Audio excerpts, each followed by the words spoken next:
जय श्री कृष्णा। जय श्री राधे। प्यारे मित्रों, उम्मीद है कि आप सभी अच्छे होंगे। आपका स्वागत है आपके अपने YouTube चैनल AR सनातनी में। आज हम आपको सुनाएंगे श्रावण सोमवार के 5वें सोमवार की कथा। इस 5वें सोमवार को ही यह सावन का पवित्र महीना समाप्त भी हो रहा है। आइए चलिए सुनते हैं 5वें श्रावण सोमवार की कथा। कहते हैं इस दिन यानी कि सोमवार के दिन भगवान शिव और माता पार्वती की व्रत कथा को सुनने से अनंत फलों की प्राप्ति होती है और यह श्रावण का 5वां सोमवार है। प्रत्येक व्यक्ति को श्रावण के 5वें सोमवार की यह व्रत कथा जरूर सुननी चाहिए। श्रावण सोमवार की कथा सुनने से मनुष्य के सभी पापों से मुक्ति मिलती है और उसके सभी संकट दूर हो जाते हैं। आज मैं आपको सुना रही हूँ भगवान शिव और माता पार्वती की बहुत ही दुर्लभ कथा। इस कथा को पूरी श्रद्धा और प्रसन्नचित्त मन से अवश्य सुनिएगा। आधी अधूरी कथा को सुनने से पूर्ण फल प्राप्त नहीं होता है। भगवान शिव का आशीर्वाद प्राप्त करने के लिए कृपया कमेंट बॉक्स में हर हर महादेव अवश्य लिखिएगा। प्यारे मित्रों, चलिए अब हम कथा का रसपान करते हैं। एक समय की बात है कि अमरपुर नगर में एक धनी व्यापारी रहता था। उसका व्यापार बहुत दूर दूर तक फैला हुआ था। नगर में सभी लोग उस व्यापारी का मान सम्मान करते थे। इतना सब कुछ होने पर भी वह व्यापारी अंतर मन से बहुत दुखी था, क्योंकि उस व्यापारी का कोई पुत्र नहीं था। उसे रात दिन यही चिंता सताती रहती थी कि मेरे मरने के बाद मेरे इस व्यापार को कौन संभालेगा और मेरे वंश का क्या होगा। पुत्र पाने की इच्छा से वह व्यापारी प्रत्येक सोमवार को शिव की पूजा अर्चना किया करता था। संध्या काल में व्यापारी मंदिर में जाकर भगवान शिव के सामने घी का दीपक जलाया करता था। उस व्यापारी की भक्ति देखकर एक दिन माता पार्वती ने भगवान शिव से कहा, हे प्राणनाथ, यह व्यापारी आपका सच्चा भक्त है और कितने ही सोमवार से यह आपकी पूजा पाठ नियमित रूप से कर रहा है। स्वामी, आप इस व्यापारी की मनोकामना अवश्य पूर्ण करें। भगवान शिव ने मुस्कुराते हुए कहा, हे पार्वती, इस संसार में प्रत्येक मनुष्य को उसके कर्मों के अनुसार ही फल की प्राप्ति होती है। प्राणी जैसा कर्म करते हैं उन्हें ऐसा ही फल प्राप्त होता है। इसके बावजूद पार्वती मां नहीं मानी और बोली, हे स्वामी, आपको इस व्यापारी की इच्छा जरूर पूरी करनी होगी। यह आपका अनन्य भक्त है और प्रत्येक सोमवार को विधि पूर्वक पूजा करता है, आपका व्रत रखता है और पूजा करने के बाद आपको भोग लगाकर एक समय भोजन ग्रहण करता है। आपको इसे पुत्र प्राप्ति का वरदान देना ही होगा। पार्वती माँ का इतना आग्रह सुनकर भगवान शिव ने कहा, तुम्हारे आग्रह करने पर हे पार्वती, मैं इसकी इच्छा अवश्य पूरी करूँगा। फिर महादेव ने पार्वती माँ के अनुग्रह पर उसे पुत्र प्राप्ति का वरदान दे दिया, लेकिन महादेव ने कहा, इसका पुत्र 16 वर्ष से अधिक जीवित नहीं रहेगा।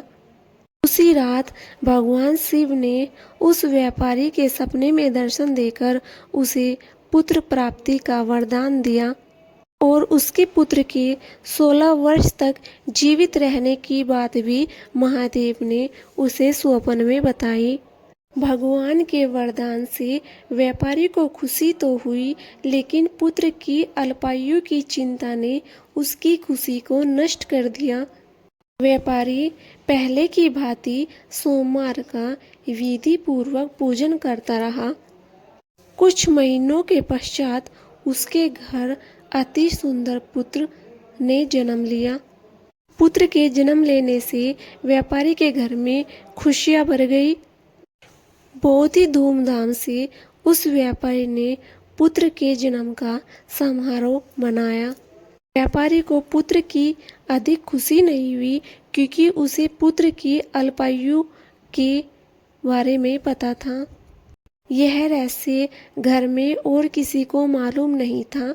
विद्वान ब्राह्मणों ने उस पुत्र का नाम अमर रखा। जब वह बालक 12 वर्ष का हुआ तो व्यापारी ने उसे शिक्षा के लिए वाराणसी भेजने का निश्चय किया। व्यापारी ने पुत्र के बालक दीपचंद को बुलाया और कहा, अमर को शिक्षा प्राप्त करने के लिए वाराणसी छोड़ाओ। अमर अपने मामा के साथ शिक्षा ग्रहण करने के लिए वाराणसी के लिए चल दिया। रास्ते में अमर और दीपचंद विश्राम के लिए ठहरते तो वहीं पर एक यज्ञ करते और ब्राह्मणों को भोजन भी कराया करते थे। लंबी यात्रा के बाद अमर और दीपचंद एक नगर में पहुंचे। उस नगर में वहां के राजा की कन्या का विवाह था। विवाह की खुशी में पूरे नगर को सजाया गया। निश्चित समय पर बारात आ गई थी, लेकिन वर का पिता अपने बेटे के एक आंख के काने होने के कारण बहुत चिंतित था। उसे इस बात का भय सता रहा था कि राजा को उसके पुत्र के काने होने का पता चलने पर राजा अपनी पुत्री का विवाह उससे करने के लिए मना न कर दे और इससे उसकी बहुत बदनामी होगी। उसने अमर को देखा। अमर को देखने के बाद उसके मस्तिष्क में एक विचार आया। उसने सोचा, क्यों न इस लड़के को दूल्हा बनाकर उस राजकुमारी से इसका विवाह करा दूं। विवाह कराने के बाद इसको बहुत सारा धन देकर विदा कर दूंगा और राजकुमारी को अपने नगर में ले जाऊंगा। वर के पिता ने इसी संबंध में अमर और दीपचंद से बात की। दीपचंद ने धन के मिलने के लालच में उसकी बात स्वीकार कर ली। अमर को दूल्हे के वस्त्र पहनाकर राजकुमारी चंद्रिका से उसका विवाह करा दिया गया। राजा ने बहुत सा धन देकर अपनी पुत्री को विदा किया। अमर जब लौट रहा था तो वह सच नहीं छिपा सका और उसने राजकुमारी की चुनरी पर लिखा कि जिससे तुम्हारा विवाह हुआ है वह तुम्हारा पति नहीं है, बल्कि तुम्हारा पति तो एक आंख से काना है और तुम्हारा विवाह मेरे साथ हुआ है। मैं तो वाराणसी में शिक्षा ग्रहण करने के लिए जा रहा था। जब राजकुमारी ने अपनी ओढ़नी पर यह लिखा हुआ देखा तो उसने काने लड़की के साथ जाने से इनकार कर दिया। राजा ने यह सब बातें जानकर राजकुमारी को महल में रख लिया। उधर अमर अपने मामा दीपचंद के साथ वाराणसी पहुंच गया। अमर ने गुरुकुल में पढ़ना शुरू कर दिया। जब अमर की आयु 16 वर्ष पूरी हो गई तो उसने एक यज्ञ किया और यज्ञ की समाप्ति पर ब्राह्मणों को भोजन कराया और खूब धन और वस्त्र दान किया और रात को फिर अमर अपने शयन कक्ष में सो गया। शिव के वरदान अनुसार ही अमर के शयन के अनुसार ही प्राण पखेरु उड़ गए। सुबह होने पर मामा दीपचंद अमर के मृत होने पर रोने और पीटने लगा। आसपास के लोग भी देखकर दुख प्रकट करने लगे। मामा के रोने और विलाप करने के स्वर समीप से गुजरते हुए भगवान शिव और माता पार्वती ने भी सुने। माता पार्वती जी ने भगवान शिव से कहा, हे स्वामी, मुझे इस मनुष्य के रोने के स्वर सहन नहीं हो रहे। आप इस व्यक्ति के कष्ट अवश्य दूर करें। भगवान शिव ने अदृश्य रूप में अमर के समीप जाकर जब अमर को देखा तो और माता पार्वती से बोले, हे पार्वती, यह तो उसी व्यापारी का पुत्र है। मैंने इसे 16 वर्ष की ही आयु का वरदान दिया था और इस व्यक्ति की आयु अब 16 वर्ष पूरी हो गई है। फिर माता पार्वती ने भोलेनाथ से निवेदन किया, हे स्वामी, कृपया कर आप इस बालक को फिर से जीवित कर दीजिए, नहीं तो इसके माता पिता इसकी मृत्यु के कारण रो रो कर अपने प्राणों का त्याग कर देंगे। इस लड़के का पिता तो आपका परम भक्त है, वर्षों से सोमवार का व्रत करते हुए आपको भोग लगा रहा है। पार्वती माँ के आग्रह करने पर भगवान शिव ने उस बालक को जीवित होने का वरदान प्रदान किया और वह बालक कुछ ही पलों में जीवित होकर उठ बैठा। फिर इसके बाद शिक्षा समाप्त करके अमर अपने मामा दीपचंद के साथ अपने नगर की ओर चल दिया। फिर दोनों चलते हुए उसी नगर में पहुंचे जहां अमर का विवाह उस राजकुमारी के साथ हुआ था। उस नगर में भी अमर ने यज्ञ का आयोजन किया। समीप से गुजरते हुए राजा ने यज्ञ का आयोजन देखा।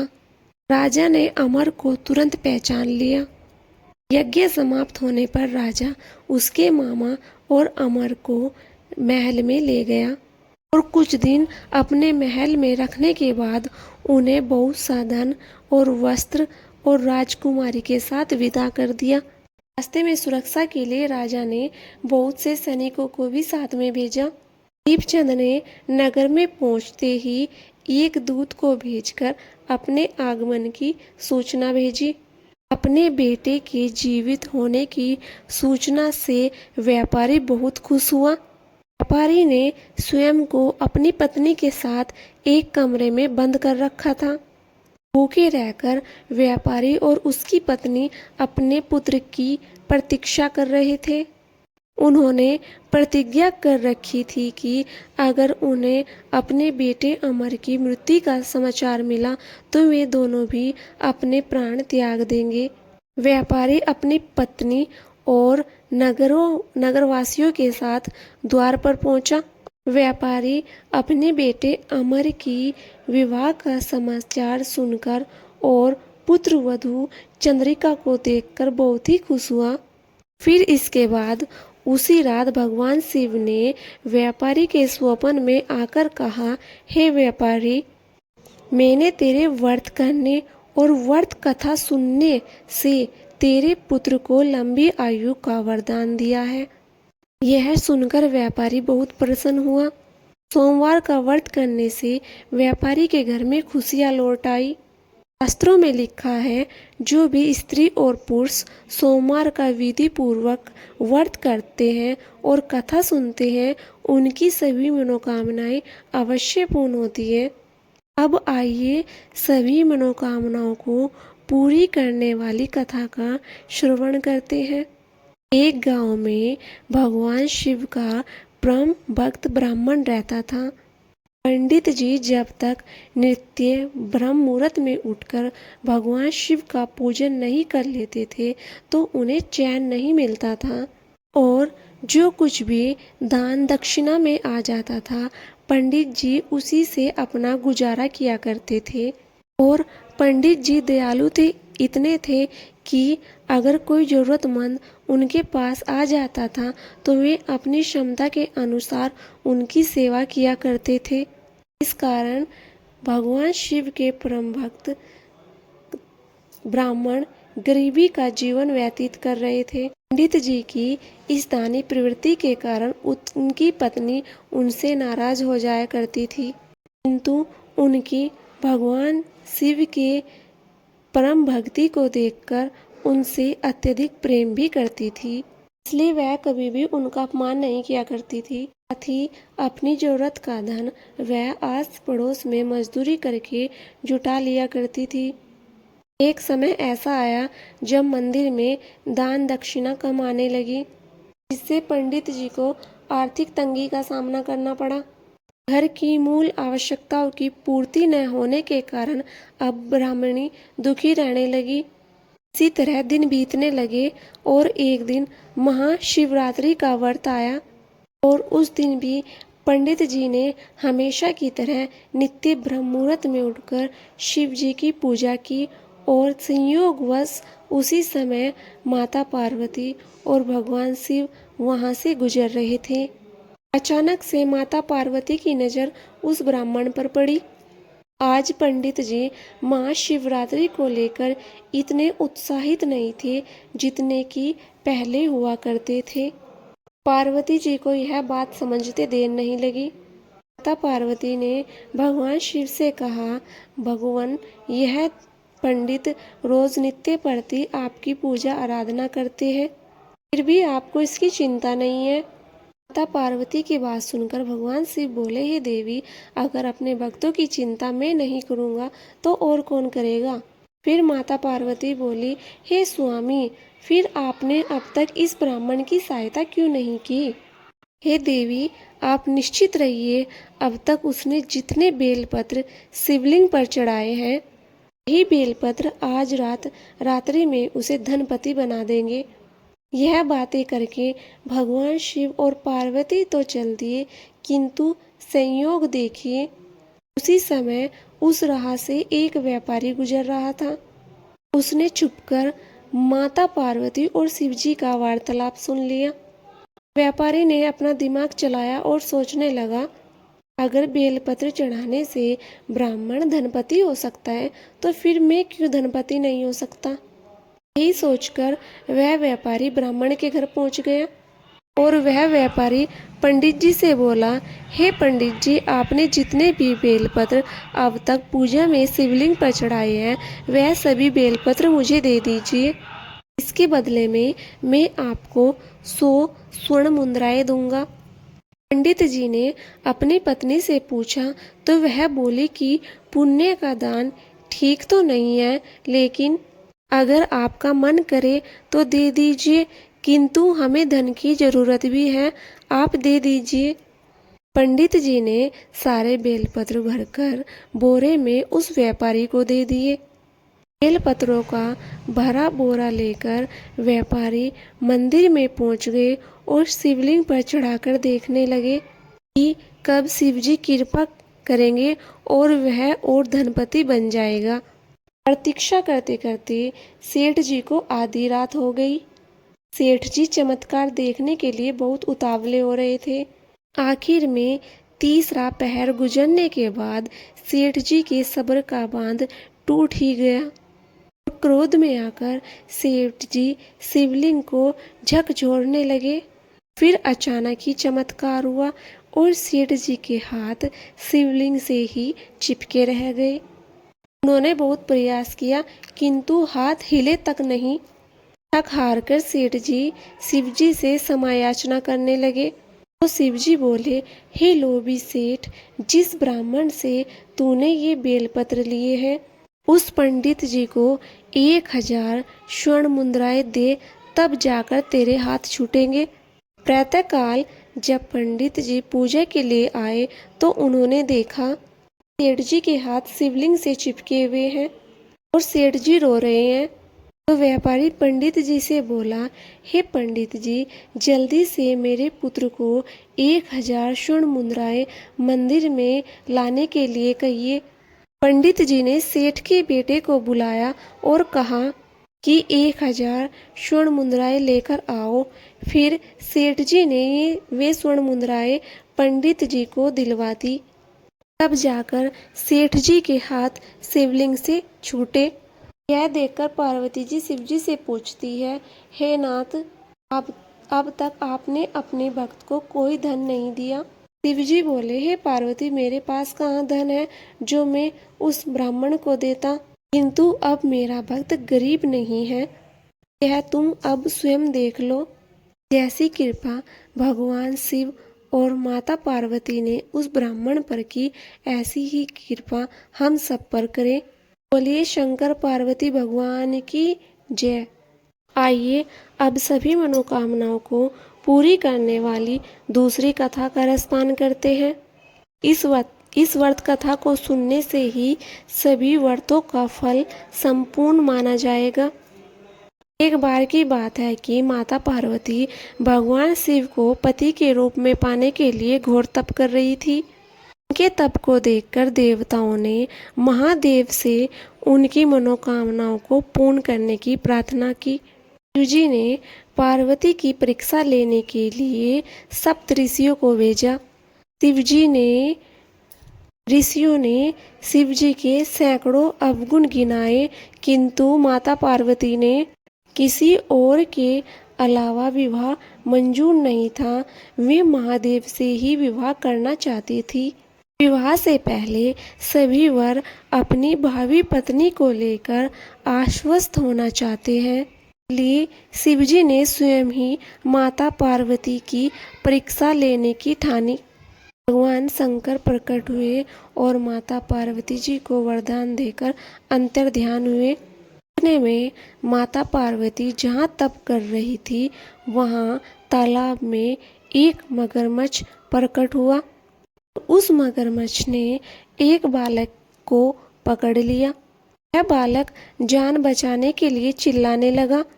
पार्वती माँ से उस बच्चे की चीख सुनी नहीं गई। द्रवित हृदय होकर वह तालाब पर पहुंची। माता पार्वती देखती है कि एक मगरमच्छ बालक को तालाब के अंदर खींचता हुआ ले जा रहा है। बालक ने देवी माँ को देखकर कहा, ना तो मेरी कोई माँ है और ना ही मेरा कोई पिता है, ना ही मेरा कोई मित्र है। कृपया माता आप ही मेरी रक्षा करें। माता पार्वती जी ने कहा, हे मगरमच्छ, इस बालक को छोड़ दो। मगरमच्छ बोला, दिन के छठे पहर में मुझे जो कुछ भी मिलता है, मैं उसे अपना आहार बनाकर नियम अनुसार ग्रहण करता हूँ। ब्रह्मदेव ने दिन के छठे पहर इस बालक को यहाँ भेजा है और मैं इसे क्यों छोड़ूं? पार्वती जी ने उस मगरमच्छ से विनती की, तुम इस बालक को छोड़ दो, बदले में जो तुम्हें चाहिए वह मुझे कहो। मगरमच्छ बोला, एक ही शर्त पर मैं इसे छोड़ सकता हूँ। आपने तप करके महादेव जी से जो वरदान प्राप्त किया है, यदि आप उस वरदान का फल मुझे दे दो तो मैं इस बालक को छोड़ दूंगा। पार्वती माँ तुरंत तैयार हो गई और बोली, मैं अपने तप का फल तुम्हें देने को तैयार हूँ, लेकिन तुम इस बालक को छोड़ दो। मगरमच्छ ने समझाया, सोच लो देवी, जोश में आकर संकल्प मत लो। तुमने हजारों वर्षों तक जैसा तप किया है, वैसा तप तो देवताओं के लिए भी संभव नहीं है। उसका सारा फल इस बालक के प्राणों के बदले चला जाएगा। पार्वती माँ ने कहा, मेरे फैसले का फल निश्चय है। मैं तुम्हें अपने तप का बल देती हूँ, तुम इस बालक को जीवन दे दो। मगरमच्छ ने माता पार्वती जी से तप दान करने का संकल्प करवाया। तप का दान होते ही मगरमच्छ का देह तेज से चमकने लगा। मगरमच्छ बोला, हे पार्वती देखो, इस तप के तेज के प्रभाव से मैं तेजस्वी बन गया हूँ। तुमने जीवन भर की पूंजी एक बच्चे के लिए व्यर्थ कर दी। चाहो तो अपनी भूल सुधारने का एक मौका और दे सकता हूँ मैं तुम्हें। पार्वती जी ने कहा, हे मगरमच्छ, तब तो मैं पुनः कर सकती हूँ, लेकिन इस बालक के प्राणों को वापस नहीं ला सकती। देखते ही देखते वह बालक अदृश्य हो गया।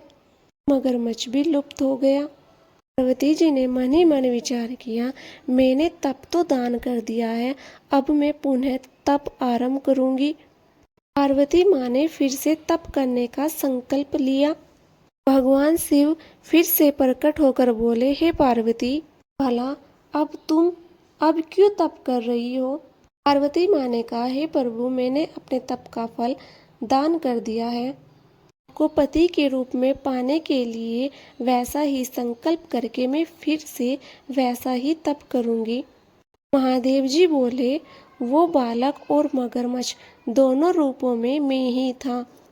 तुम्हारा चित्र प्राणी मात्र में अपने दुख सुख का अनुभव करता है या नहीं, इसकी परीक्षा लेने के लिए ही मैंने यह सब लीला रची थी।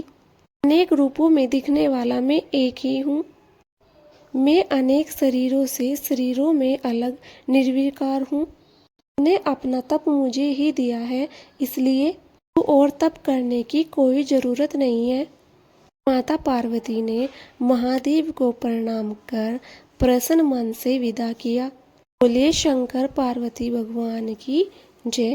आइए अब श्रवण करते हैं शिव जी की मनोकामनाओं को पूर्ण करने वाली कथा। चतुराई सब चौपट करे, ज्ञानी गोता खाए, और भोला भाला भक्तन ने चट दर्शन हो जाए। बताओ, चतुर भक्तों की चतुराई धरी की धरी रह जाती है, और ज्ञानी भी अपने ज्ञान के अहंकार में गोते लगाते रहते हैं, फिर भी उसकी कृपा को नहीं पा सकते। किंतु जो भोले भाले भक्त होते हैं, भगवान उन पर कृपा बरसाकर चले जाते हैं। एक समय की बात है, एक गांव में एक भोला सा किसान खेती बाड़ी कर अपने परिवार का पालन पोषण करता था। इसी गांव में उस गांव के शिव मंदिर में एक चतुर महाजन रोज मंदिर जाकर महादेव का पूजा पाठ करके अभिषेक कराया करता था। यह किसान उस महाजन को रोज मंदिर जाते देख एक दिन उस महाजन से पूछ बैठता है, सेठ जी, आप रोज मंदिर जाते हो, आखिर मंदिर में ऐसा क्या है? महाजन बोलता है, मंदिर में भगवान है और हम भगवान से सुख समृद्धि और धन दौलत मांगने के लिए जाते हैं। किसान बहुत भोला था और पूछ बैठता है कि क्या भगवान यह सब दे देते हैं? महाजन बोलता है, हाँ, भगवान सब कुछ दे देते हैं। भोला भाला किसान महाजन की बात मानकर चला जाता है। कुछ समय बाद महाजन की पुत्री विवाह योग्य हो जाती है, इसलिए वह किसान महाजन के पास कुछ पैसे उधार मांगने के लिए जाता है। भोला भाला किसान बातों ही बातों में महाजन को यह बोल देता है, सेठ जी, आज तो मैं आपसे उधार नहीं लूंगा, कि आज तो मैं भी मंदिर जाकर भगवान से मांगूंगा। महाजन उसकी बात सुनकर मन ही मन हंसता है और उसे मंदिर जाने को बोलता है। मंदिर का पुजारी भी उसे मंदिर जाते देखकर हंसने लगता है।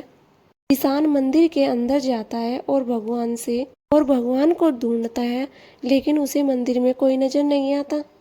फिर उसे एक शिवलिंग दिखाई देता है, इसके बारे में वो कुछ नहीं जानता था। शिवलिंग के ऊपर बड़ा सा घड़ा टंगा देखकर वह सोचता है, चलो, लगता है यह घड़ा भगवान ने मेरे लिए ही रखा है, चलो ये ही लेकर चलता हूँ, इसे बेचकर कुछ पैसे मिल जाएंगे।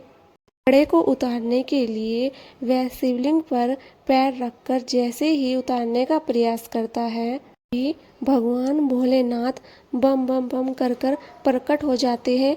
उससे कहते हैं, मांग मांग मांग, जो तुझे चाहिए वो सब मांग ले, आज तो मैं तुझे सब कुछ दे दूंगा। भोला किसान सांप गले में डाले शिवजी के रूप को देखकर डर जाता है।